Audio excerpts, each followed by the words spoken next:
السلام علیکم دوستوں، بہت سے مدرسوں کے اندر بچیوں کو یعنی کہ لڑکیوں کو حافظہ بنایا جا رہا ہے۔ لڑکیاں حافظہ بن رہی ہے اور حافظہ بننے کے بعد وہ حافظہ لڑکیاں اپنے گھر کی مستورات کو یا محلے کی عورتوں کو جمع کر کے جماعت کے ساتھ تراویح کی نماز کا اہتمام کر رہی ہے۔ آئیے اس کو حدیث سے سمجھتے ہیں۔ اللہ کے نبی صلی اللہ علیہ وسلم نے جماعت صرف مردوں پر لاگو کی ہے، اور تراویح کی جماعت چونکہ سنت علی الکفایہ ہے، یعنی اگر محلے کے کچھ لوگ اپنی مسجد کے اندر باجماعت اس کو ادا کرتے ہیں تو سب کے ذمے سے کیا ہو جائے گا؟ یہ ذمہ ساقط ہو جائے گا۔ لیکن عورتوں کے لیے یہ حکم نہیں ہے۔ عورتوں کے لیے جہاں پر عیدین کی نماز نہیں ہے، جمعہ کی نماز نہیں ہے، 5 وقتہ نماز بھی جماعت کے ساتھ پڑھنا لازم اور ضروری نہیں ہے، وہاں پر تراویح کی نماز باجماعت پڑھنا خواتین کے لیے، عورتوں کے لیے کیسے جائز ہو سکتا ہے؟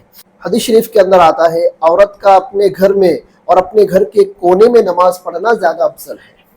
تو آج کل یہ جو لڑکیاں حافظہ بن کر آ رہی ہے اور یہ آگے بڑھ کر امامت کر رہی ہے اور پیچھے اس کے گھر کی عورتیں اس کی اقتداء کر رہی ہے، یہ عمل بالکل درست نہیں ہے۔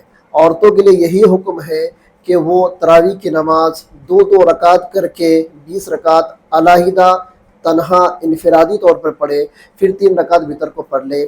یہی عورتوں کے لیے حکم ہے۔ عورتیں اگر جماعت بنانے لگے تو عورتوں کا جماعت بنانا بالکل درست نہیں ہے، یہ بات آپ یاد رکھیں۔ السلام علیکم ورحمۃ اللہ وبرکاتہ۔